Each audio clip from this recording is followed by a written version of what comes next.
You know, after watching my last video, I discovered that if this whole teaching thing doesn't work out for me, I think I'd be a pretty good air traffic controller. I mean, after all, what were my arms doing in that video?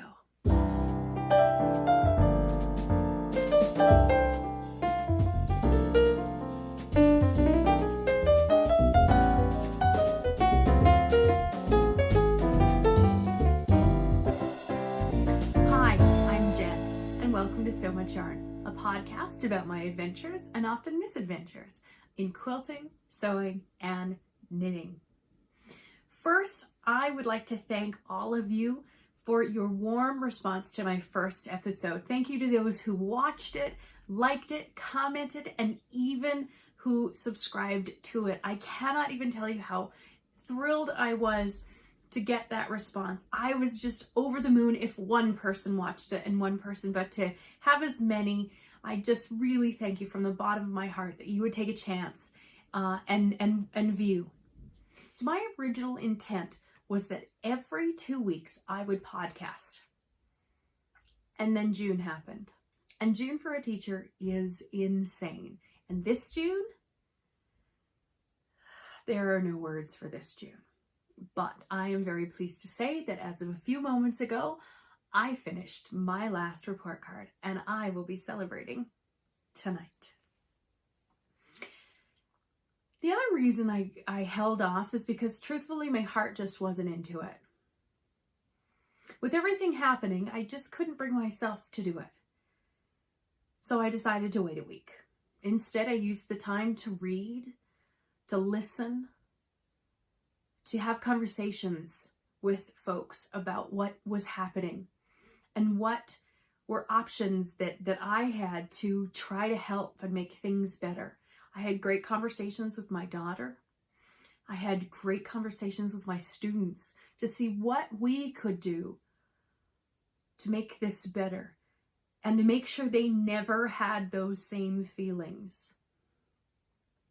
So that's what I took the time to do instead. You know, the other reason is my heart just wasn't into it is because we lost somebody in our family, somebody who is really substantial in my family, my grandpa. And my grandpa is pretty significant in my life. And unfortunately, he passed away. So my heart has not been in it. But I'll tell you what my heart has been in. My heart has been in my craft. So the craft that I turned to was quilting. And I got my fabrics out and I got my machine out and I went to work. I started with a project that I had started a little bit ago for a friend of mine. She's having a baby and I wanted to make her a baby quilt. So I used a pattern called Arithmetic by Jenny Baker. It is a fat quarter friendly pattern. And I hope you get a little sense of what it looks like. So this is it here. Basically, it's plus signs. Which I can't hold up. It's plus signs, hence the name Arithmetic. And what's really great about this pattern is the pattern comes in 6 sizes, from baby all the way up to king size. That is amazing.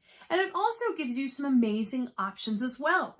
So the square size that I used are 4.5 inch squares, which is great. But she gives you the options of using 8-inch squares, 8-inch squares, or even 2.5-inch squares. So itty bitty little ones. So it's a great pattern and it tells you really easy to lay out. It's great for beginners because it's all straight stitching and all squares. But again, if you needed a really fast baby quilt or a really fast lap quilt, this one is a great one.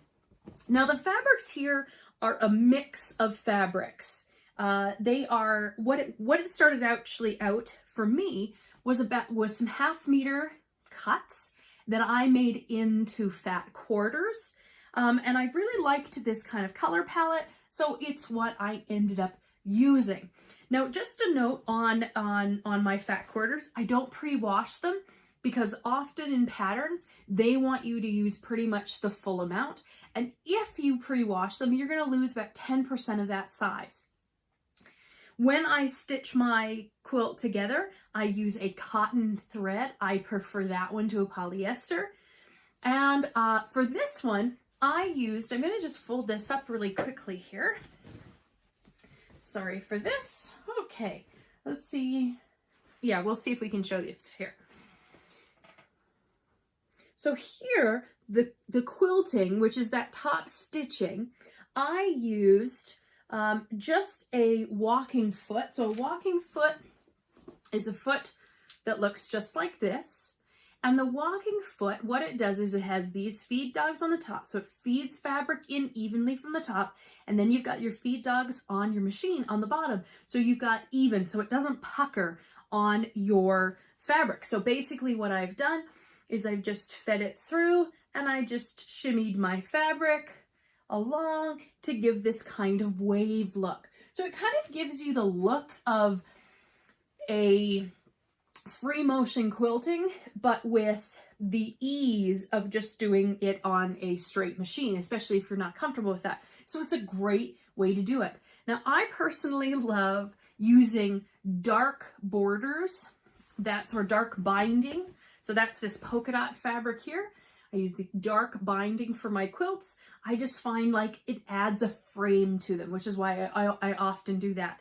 And then the backing fabric is just a piece that I had. It's this great, folksy, I guess, kind of looking thing with unicorns and ponies and things like that. So I thought it would be great for a little baby's quilt to have on the floor. When you're doing kind of baby quilts, you have to kind of watch how you're quilting. You want to kind of keep lines about 3 inches apart from what I've been told, so that when it is washed 100 million times, it works. So that is the first project that I worked on. Well, then I got started on my Small World quilt. And this is where my misadventure begins. So I had gone through and cut all these itty bitty little squares and these big ones, and I started to put them together. So this is the first kind of 2 building. But then I discovered that my 1/4 inch foot was not exactly a 1/4 inch foot, because if it was, then each one of these little squares would be 1 inch, because they're 1.5 inch cut. You take a 1/4 inch on either side, 1 inch. Well, I can tell you for a fact that that is not 1 inch. It's 1 inch and an ish. And not just a thread ish, but a couple of ishes, couple of threads. So I knew, okay, I have a problem. So I put the whole piece together and realized my 1/4 inch is not a 1/4 inch. And it didn't matter for the arithmetic quilt, because they're just squares and the math was all going to work out. But when everything has to line up and match, it wasn't good. So I went to a different foot that I have, because I unfortunately have, well, not unfortunately, I just haven't been able to get a 1/4 inch right. With my latest machine, I haven't. That's another story for another day. And so I ended up having to try to find how to get my 1/4 inch. So I ended up cutting all these like little bits of fabric that now I've dropped everywhere, and trying to sew with 3 different feet to try to do it. I put tape on my machine so I could see the 1/4 inch foot so I could line it up. I tried one of those magnetic gauges, but it just didn't work for me. Anyway, I think I finally got it. By the time I got to the 3rd building, and this is just the top half because I lost steam at that point. By the time, and it's upside down. there, because that would be great. So by the time I got to the 3rd building, and this 3rd building is supposed to go together like that. By the time I got to that 3rd one, I think I finally got it, where these are now 1 inch and these all worked out. But oh my goodness, if you're getting into quilting, you've got to make sure you're 1/4 inch, because as I said, everything is a 1/4 inch seam. In quilting, it's a 1/4 inch seam. In everything else, it's maybe a 1/2 or 5/8 or whatever, but quilting is a 1/4 inch, and they want a 1/4 inch. So what I usually do is I usually will take a piece of fabric that's maybe 4.5 inches by, well, usually I make squares and do 4.5 inches by 4.5 inches, and I take 3 of them and sew them together. And if I've done it right, then the spot in the middle will be 4. These are not obviously 4.5 inches. I used a 2.5 inch strip here. So you could do that too. It's 2.5 inches. And then that would mean between this seam and this seam, it's going to be 2 inches, but you've got to. Now, some people, the machine I have a Juki TL 2010Q. May mean nothing to you, but it only has one job. It's straight stitches. That's what it does. I can't move my needle one way or the other, which a lot of computerized machines can do. So that's somehow, some ways that some people can get a 1/4 inch is by moving their needle. I don't have that option. My needle stays in the same spot in the middle, and I have to do other things to try to get that 1/4 inch. But I finally got it, and thank goodness things are coming together. So I've got hundreds of little tiny squares cut out, and the buildings started, which is amazing. So we are making some progress on my small world. Okay, then the other thing that I kind of jumped back into is my knitting, and what I was working on are socks. I discovered that I had probably, let's see, 1, 2, 3 pairs of socks that were inches, if not less than inches, away from being done. So this first set of sock here, I'm going to just do a single sock here. The pair is done. This first one is just a vanilla sock. It is in Bad Wolf Girl Studios in her Pinup Zombie. And this is just a fingering weight. It's a 75/25. And that is the sock there. Then my next sock, these were some travel socks that I had gotten started. And this is by Rose Hill Yarns in Collapsing Nebula. And again, this is a 75/25. Now these ones here, I started first on wooden needles because I was taking them on an airplane, and then found my tension to be a hot mess. So then I transferred probably about here back to my metal needles and finished them off. So my second sock, which is started, it's only about here, no point showing you, will be a little bit different in size, and I'm okay with that. Now the next sock, I'm just going to really take a quick moment here and put them on the blockers, maybe. I have some threads to cut. I'll be truthful. I have woven them in, and you would think I would just take the last step and just cut them, but I didn't. This one here, this is a pair that I started last summer for my poolside knitting, and this is by the Fawn and the Fox in the colorway Poolside. I'm not sure, truthfully, if the Fawn and the Fox is still dyeing yarn. She had a baby a little while ago, and so I'm not sure if she's active, but I'll link her stuff below just in case. And the last pair of socks that I have, again, I will take just a moment here and put them on my blockers, is by a company called Polka Dot Creek, and they are local to me, as is Rose Hill Yarn, in fact. And so again, Polka Dot Creek, and this colorway is amazing. It is called Rave, And this was part of a sock set that I got at one of the fiber shows. Oh, there we go. One of the fiber shows that we had, and it was a set. So what it came with is it came with the main color and 2 contrasting mini skeins. So I decided to make a contrasting heel and a contrasting toe on each.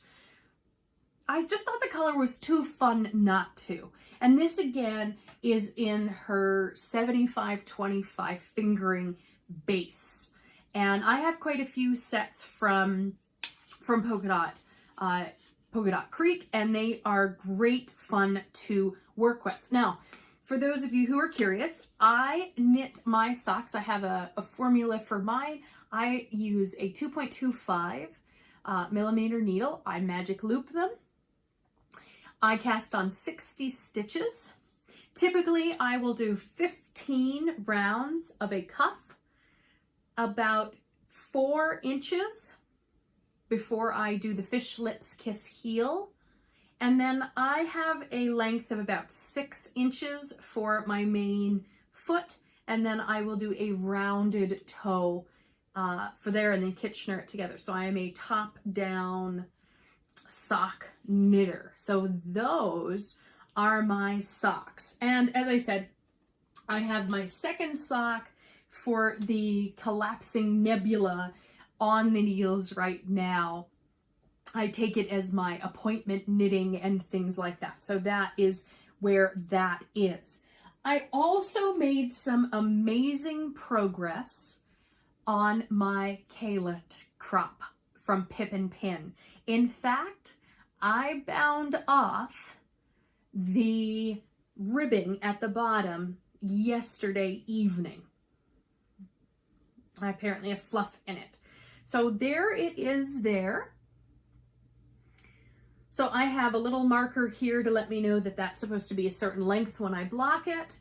Here are the sleeve holes, and yeah, so it's just a little cropped sweater. So that is what it is. So today I will pick up the stitches and do the ribbing on the sleeve, because it's a little cap sleeve. So all I actually have to do is an inch of twisted rib onto the twisted rib is just not my favorite, I'll be truthful, onto the sleeves, and then I get to block it and I'm done. And I'm very, very, very excited at the prospect of that. And again, this was in Vivid Yarn Studios in the Tofino colorway. It was on her signature sock, which is a 75 superwash, and then merino, and then a 25 nylon. So, but let me tell you, I would make another one of these. I definitely would. I think it is going to be a great kind of sweater for over top of dresses or over top of longer type of shirts. So I'm very excited that I am almost there. And my little progress keeper here is from Skinny Hooker Creations, and it's a little narwhal that says feeling stabby, because truthfully I love narwhals. So there you go, the unicorn of the sea. Love the narwhal. First, sorry for that interruption. My daughter came in with a friend and decided to play the piano, so I thought we would just take a small pause. As I was saying though, over the last few weeks, I have gotten some wonderful mail. And one of the first wonderful pieces of mail is the Moose Kit from Barrett Wool Company. And here is the moose. So it is a toy moose that you get to make. And as soon as I saw this, I thought, yes, I would like that. But then what clinched the deal was the moose has a second sweater option to make. So in this fabulous bag, there comes all that you would need. So the yarn there that you would need to make the moose, as well as the sweater and some eyes for him. So very excited to be working on my moose. I've never knit a toy, but I'm excited for it. The other piece that came is from Fearless Yarns out of Scotland, and it is this wonderful mini skein set. It is a set of 8 10-gram minis, and I hope to make a cowl out of it and use a dark charcoal for the top and the bottom is the ribbing to sandwich in this color work cowl that I'm planning to make with this. So again, Fearless Yarn. I found them on Etsy as I was looking for some really just bright and fun mini skeins. So that has been my happy mail this week. Well, before signing off, I want to thank you so much for being with me on another adventure. And I look forward to our next one together. And I hope whatever you are working on, you find joy in the journey. Take care, and we'll see you soon. Bye.